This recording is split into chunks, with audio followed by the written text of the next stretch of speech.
I believe that the mind of an elephant is a lot like ours. As a young elephant matures, its brain will grow steadily, and into it will be poured the same emotions that fill our own brains as we grow into mature human beings. Elephants remember, and they make complicated maps. They have their own mathematics, their own mythology and religion. They utter poetry when none of us are listening. They dance and sing and fall in love. They feel anger and sense betrayal.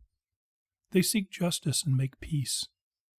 And, toward the end of their lives, they anticipate death. Elephants remember all the days that came before, and like humans, they do not forget. There was once an elephant skull that graced my office. It was found discarded at a park I once worked in. I often wonder about the dreams, love, and various other emotions that used to fill its inner depths. In the deep recesses of that bony fabric, there dwelled an unknown knowledge, and perhaps a gentle wisdom well beyond our human grasp. There was life in that skull once far away in Africa, before the hunter's bullet came to punctuate a meaningless death. The great beast died. Its head was removed and sent far away. The years passed like waves on an endless sea. Across that sea, half a world away, the skull now breathes life once more. But this time its life comes fragmented, in sharp slivers of what once was. Small lizards and snakes dwelled inside the skull when I first found it.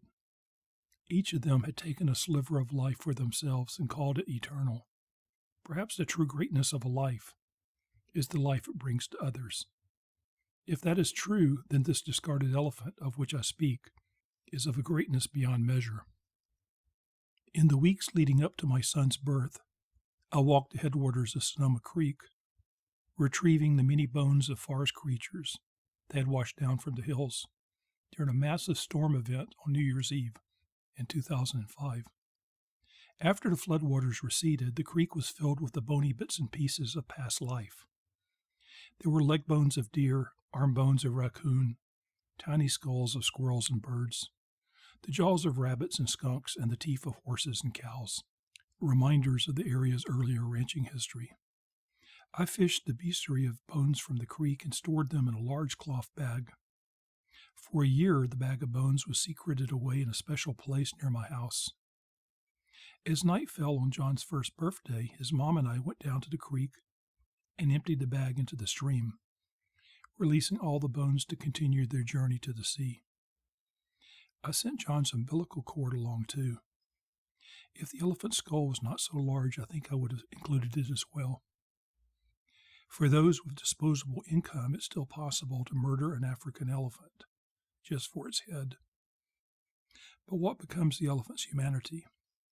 And what becomes ours?